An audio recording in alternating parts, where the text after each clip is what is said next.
Chàng trai này đang ở khu cấm săn bắt, bỗng nhiên nhặt được một hòn đá màu xanh lam phát quang. Chàng trai mang hòn đá về làng để hỏi, nhưng mọi người sau khi biết được lai lịch của hòn đá này thì lập tức hiện ra vẻ mặt kinh sợ, đồng thời tránh xa chàng trai. Thế là cậu mang hòn đá về nhà. Không lâu sau, không ngờ hòn đá này có động tĩnh, thì ra đây là một cái trứng. Bên trong bỗng có một con rồng có cánh. Chàng trai muốn ra sờ cái thứ đáng yêu này, bỗng nhiên có một luồng điện đánh ngất cậu ta. Ống kính chuyển về mấy chục năm trước, nơi này vốn dĩ là một quốc gia hòa bình, tất cả nhân dân trên đất liền đều do kỵ sĩ rồng bảo vệ. Nhưng có lẽ do sự hòa bình mấy nghìn năm quá nhàm chán, kỵ sĩ rồng trở nên ngày càng hung hăng, vì thế chúng bắt đầu phát động chiến tranh tàn sát lẫn nhau. Cuối cùng chỉ còn một người kỵ sĩ rồng còn sống sót, ông ta cũng thuận nước đẩy thuyền rồi lên làm quốc vương. Sau đó ông ta thống trị nhân dân, phát động chiến tranh, tiêu diệt toàn bộ những kẻ không thần phục dưới tay mình. Còn những quân phản kháng không đầu hàng quốc vương kia chỉ có thể trốn trong sơn động, chờ đợi kỳ tích xảy ra. Cho tới mấy ngày trước, một người phụ nữ tên Jenny trộm đi một quả trứng rồng ở chỗ quốc vương.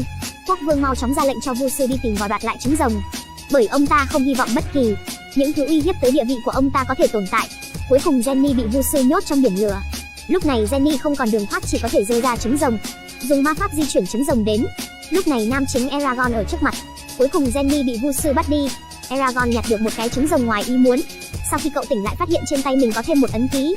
Đây chính là ấn ký của kỵ sĩ trong truyền thuyết. Eragon vô cùng thích thú với con rồng kỳ lạ này, vì thế cậu quyết định âm thầm nuôi nó lớn lên. Nhưng tốc độ trưởng thành của rồng lại vượt qua cả sức tưởng tượng của cậu. Không lâu sau đã tiến hóa thành một con rồng vô cùng lớn, còn có thể đối thoại tâm lý với Eragon. Thì ra Eragon chính là kỵ sĩ rồng mà con rồng này chờ đợi đã lâu. Bên kia, quốc vương cũng lập tức nhận được tin này, lập tức phái thuộc hạ tiêu diệt kỵ sĩ rồng trước khi người đó trở nên to lớn mạnh mẽ. Tối hôm đó Eragon nghe thấy trong làng truyền đến âm thanh. Cậu tiến gần đến cửa sổ thì nhìn thấy một con quái vật đang dò hỏi tin tức của cậu với mọi người. Bỗng nhiên tên quái vật quay đầu tới chỗ Eragon. Eragon suýt chút nữa thì bị quái vật phát hiện. Cậu lập tức cảm thấy chuyện này không đúng lắm, vì thế liền chạy về nhà. Nhưng lúc cậu về thì đã quá muộn. Người chú ruột đã nằm trên đống phế thải, không còn hơi thở. Chú rồng lớn đến an ủi cậu, nhưng cậu lại đổ hết nguyên nhân dẫn đến cái chết của chú lên đầu chú rồng. Cuối cùng chú rồng bị Eragon đuổi đi. Lúc này một ông chú kỳ lạ tìm đến Eragon, không nói nhiều lời trực tiếp đốt cháy người chú. Sau đó đưa Eragon vào trong rừng, dạy cậu cách triệu hoán rồng và làm thế nào để chung sống với chú rồng. Ông chú nói với bọn họ, quốc vương chắc chắn vẫn sẽ tiếp tục phái người đến truy sát. Bây giờ họ chỉ còn một cách, đó chính là đi tìm quân phản kháng đang trốn trong sơn động. Trên đường bọn họ bị tập kích nhưng vẫn may mắn thoát chết. Hồn kỵ sĩ trong cơ thể Eragon. Lâu dần, giữa Eragon và chú rồng ngày càng có sự ăn ý, sức mạnh cũng dần dần thức tỉnh. Bọn họ cũng lại bắt đầu từ chạy trốn khỏi sự truy sát, trở thành chủ động tấn công. Còn vu sư đối với sự thất bại vô số của thủ hạ cũng tức đến nổ phổi.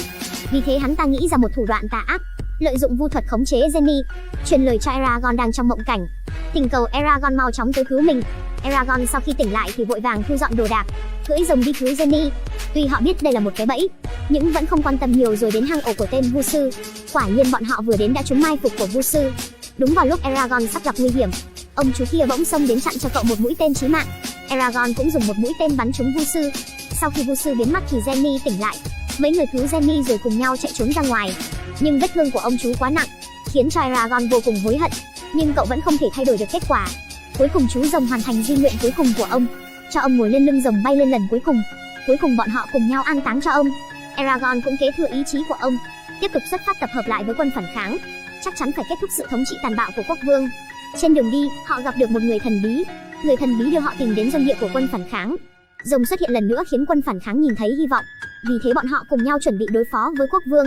Một bên khác, sau khi quốc vương biết tin, ngược lại vô cùng vui vẻ, vì Eragon đã giúp bọn chúng tìm được hang ổ quân phản kháng chúng tìm đã lâu.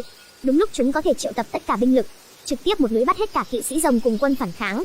Quốc vương mệnh lệnh cho vu sư tập hợp toàn bộ binh lực, chuẩn bị một mớ tiêu diệt cả kỵ sĩ rồng và quân phản kháng. Một trận đại chiến là điều khó tránh khỏi.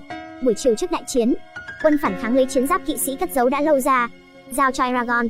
Lúc này quân đội ở bên ngoài đã ép gần vào trong hang động. Bọn chúng phá vỡ bức tường bằng đá rồi xông vào. Eragon và chú rồng cổ vũ khích lệ đối phương. Bọn họ là nơi gửi gắm hy vọng của tất cả mọi người. Eragon cầm cây kiếm kỵ sĩ mà ông chú đã cho mình. Chú rồng cùng với bảo kiếm cộng thêm bắp ngọn lửa.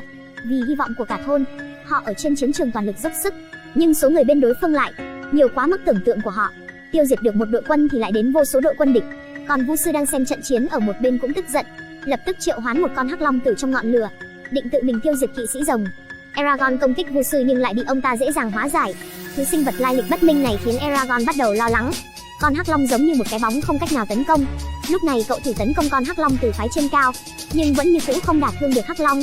Con quái vật này giống như không có điểm yếu nào, đến ngọn lửa rồng cũng không đả thương được nó. Trong trận chiến, chú rồng bị con hắc long cắn bị thương. Chú rồng kêu lên tiếng đau đớn, vì vết thương của chú rồng quá nặng, tầm nhìn cũng đang dần dần biến mất. Bọn họ chỉ có một cơ hội cuối cùng. Chú rồng dùng cơ thể của mình kháng cự sự công kích của Vu sư, sau đó đứng lên nơi cao lợi dụng sự giúp đỡ của đuôi rồng, bay đến phía hắc long rồi đâm một kiếm xuyên qua ngực Vu sư, kết thúc một đời đầy tội ác của hắn. Vào khoảnh khắc Eragon chuẩn bị ngã xuống, chú rồng dùng hết toàn bộ sức lực cuối cùng bắt lấy cậu, còn mình thì ngã mạn xuống đất.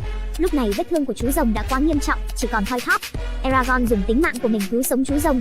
Cậu sử dụng ấn ký của kỵ sĩ, đọc to câu chú chuyển sinh cho chú rồng, sau đó ngất đi.